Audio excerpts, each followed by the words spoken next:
Right now, as you're hearing these words, your blood vessels are doing one of two things. They're repairing themselves, or they're becoming more rigid.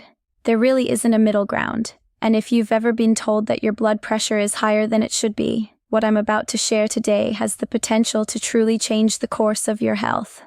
Because here's something most people are never told. High blood pressure is not a permanent verdict. It's not something you're doomed to manage for the rest of your life with pills while crossing your fingers. For a large number of people, it can actually be reversed. Not hidden, not temporarily controlled, truly reversed. And I'm not talking about a miracle fix or an obscure supplement you've never heard of. I'm talking about real, science-backed strategies that work with your body's natural ability to heal and repair itself. So stay with me, because by the end of this video, you'll understand exactly what's pushing your blood pressure higher, why the usual advice often misses the mark, and what the latest research shows actually works to bring those numbers back to a healthy range. I'm Dr. Sophia Carter, and I've spent years helping people understand what's really happening inside their bodies. When it comes to high blood pressure, there's an incredible amount of confusion. Today, we're going to clear that up. Let's begin with something that may catch you off guard. High blood pressure itself isn't really the core problem. It's a symptom. That might sound backwards at first, but think of it this way. When your blood pressure rises, your body is responding to something. It's reacting to internal signals telling your cardiovascular system to work harder. The question most people never stop to ask is this: what's creating those signals in the first place? And this is where things become truly important. Because once you understand the root causes, you stop obsessing over numbers on a blood pressure cuff and start fixing what's actually wrong. So let's break down those root causes. The first, and one of the most overlooked, is something called endothelial dysfunction. Don't let the terminology scare you. The endothelium is simply the ultra-thin layer of cells lining the inside of every blood vessel in your body. It's only one cell thick, yet it performs an extraordinary role. It produces a molecule known as nitric oxide. Nitric oxide is what tells your blood vessels to relax and widen. When your endothelium is healthy, nitric oxide is produced continuously, keeping your vessels flexible, blood flowing smoothly, and pressure within a healthy range. The issue is that over time, this delicate lining gets damaged.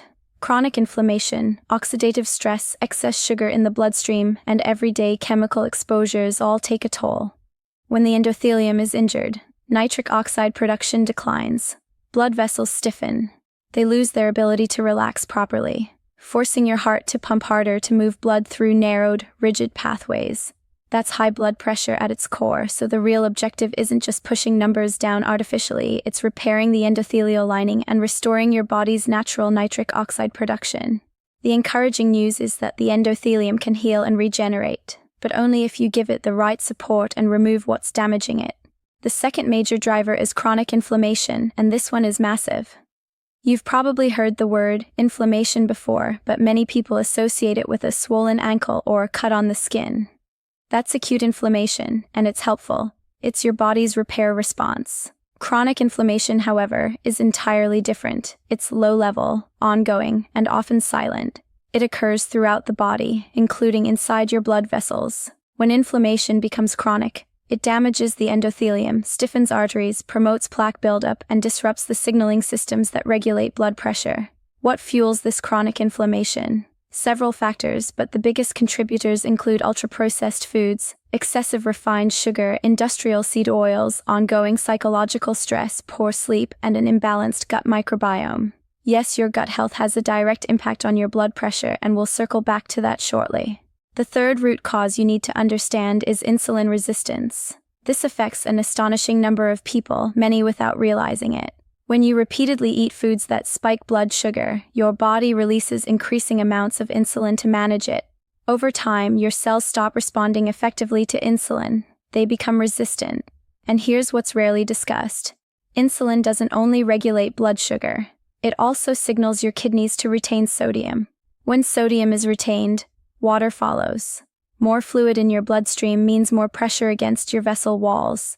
On top of that, insulin resistance increases inflammation, damages the endothelium, and activates the sympathetic nervous system, your fight or flight response. All of this drives blood pressure higher. When you look at the big picture, high blood pressure isn't just about salt intake. It's the result of interconnected systems. endothelial damage, chronic inflammation, and insulin resistance, all amplifying each other. This is why standard advice often falls short. It focuses on one piece of the puzzle and ignores the rest. Now let's move into the empowering part. What actually helps reverse this process? We'll start with food because what you eat is one of the most powerful tools you have. This isn't about extreme dieting. It's about intentional changes that directly target the root causes we've discussed. The first food to highlight is beets. Beets are among the most effective natural foods for lowering blood pressure, and the science behind them is solid. They're packed with dietary nitrates. When you eat beets, bacteria in your mouth convert those nitrates into nitrites, which your body then transforms into nitric oxide, that same molecule that helps your blood vessels relax. Multiple clinical studies show that consuming beet juice or whole beets can lower systolic blood pressure by 4 to 10 points, sometimes within just hours. That's extraordinary for a simple food. Roast them, blend them into smoothies, juice them, however you enjoy them. Making beets a regular part of your diet is a smart move for vascular health. The second food group is leafy greens. Spinach, arugula, kale, Swiss chard, and romaine lettuce are all excellent choices. Like beets, they're rich in dietary nitrates, but they also provide potassium, magnesium, and folate, nutrients essential for blood pressure regulation. Potassium plays a particularly critical role because it counteracts sodium. It helps the kidneys eliminate excess sodium and relaxes blood vessel walls. Most people consume far too much sodium and not nearly enough potassium. Increasing your intake of leafy greens can help restore that balance. The third food category is wild-caught fatty fish such as salmon, mackerel, sardines, and anchovies. These fish are rich in omega-3 fatty acids, specifically EP and DHA. Omega-3s are powerful natural anti-inflammatory compounds. They reduce the inflammation that damages the endothelium and stiffens arteries. Studies published in major cardiovascular journals show that regular intake of omega-3 rich fish lowers blood pressure, improves arterial flexibility, and reduces cardiovascular risk. Aim for fatty fish 2 to 3 times per week and choose wild-caught whenever possible for a better fatty acid profile. The fourth food I strongly recommend is extra virgin olive oil. The extra virgin part matters. Refined olive oils don't offer the same benefits. Extra virgin olive oil is rich in polyphenols, especially oleocanthal, which has anti-inflammatory effects similar to certain medications. It also contains oleuropein, which supports nitric oxide production and protects the endothelium. Large-scale studies on the Mediterranean diet, which features extra virgin olive oil as a foundation, consistently show reduced blood pressure and lower cardiovascular risk. Use it liberally on salads, vegetables, and for low to moderate heat cooking. The fifth food often surprises people: dark chocolate. Specifically, chocolate with at least 70% cacao. Cacao is one of the richest sources of flavonols, plant compounds that stimulate nitric oxide production in the endothelium. Randomized controlled trials have shown that moderate consumption of high cacao dark chocolate can meaningfully reduce blood pressure, especially in those with elevated readings. This doesn't mean eating an entire bar daily. 1 or 2 small squares several times per week is enough. Just be sure to avoid varieties loaded with added sugar. Beyond these 5, there are additional foods worth mentioning. Garlic has a long history of cardiovascular support, and modern research confirms it enhances nitric oxide production and modestly lowers blood pressure. Berries like blueberries and strawberries are rich in anthocyanins, antioxidants that protect the endothelium from oxidative damage. Pomegranate has shown impressive effects on arterial health and systolic pressure reduction. Fermented foods such as yogurt, kefir, sauerkraut, and kimchi support the gut microbiome, which brings us back to that gut connection. Your gut bacteria produce short-chain fatty acids and other compounds that influence blood vessel function, inflammation, and sodium handling by the kidneys. Research consistently shows that people with high blood pressure tend to have less diverse gut microbiomes. Feeding your gut with fiber-rich foods, fermented foods, and a variety of plants isn't just good for digestion. It directly supports cardiovascular health. Now let's talk about minerals, which are often underestimated. Potassium, magnesium, and calcium work together to regulate heart rhythm and blood vessel tone. Potassium is arguably the most important for blood pressure. It helps remove excess sodium, relaxes vessels, and modulates nerve signals. Most guidelines suggest 3,500 to over 4,000 milligrams per day, yet many people consume far less. Avocados, Sweet potatoes, bananas, leafy greens, beans, and lentils are excellent sources. Magnesium is also crucial and commonly deficient. It helps blood vessels relax and acts as a natural calcium channel blocker, the same mechanism used by certain blood pressure medications. Low magnesium levels make vessels more prone to constriction. Good sources include pumpkin seeds, almonds, dark chocolate, avocados, and leafy greens. Now let's address sodium. You've likely been told for years to cut salt to lower blood pressure. While excessive sodium can raise blood pressure in some individuals, the relationship isn't universal. Some people are salt sensitive, others are not.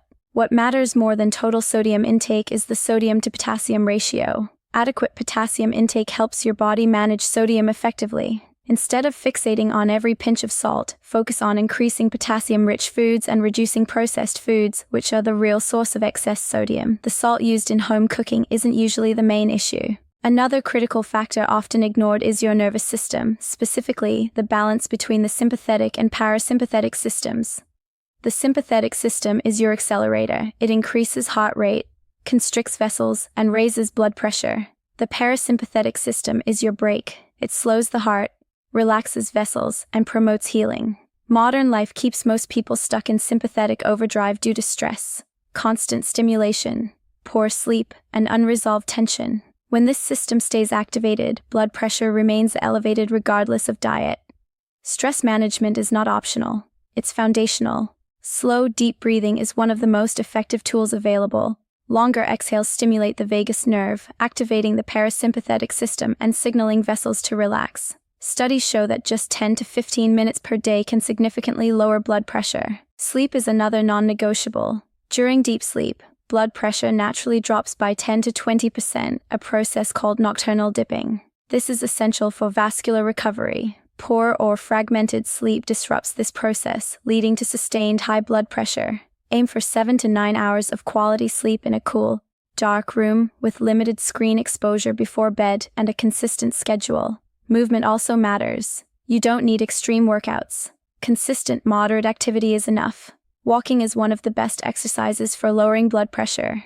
A brisk 30-minute walk most days can reduce systolic pressure by 5 to 8 points, comparable to some medications. Resistance training also helps by improving metabolic health and insulin sensitivity. To bring this all together, high blood pressure doesn't develop simply because of age or salt intake. It arises from endothelial damage, chronic inflammation, insulin resistance, mineral deficiencies, and a nervous system stuck in overdrive.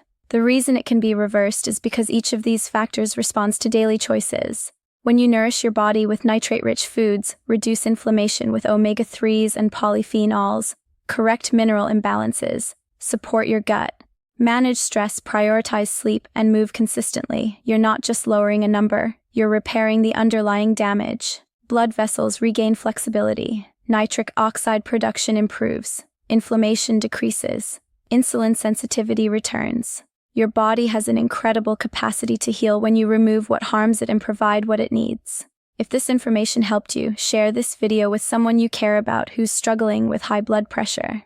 It could genuinely change their life. And if you haven't already, subscribe so you don't miss future videos where we continue breaking down the real science of reclaiming your health. I'm Dr. Sophia Carter, and I'll see you in the next one. Take good care of yourselves.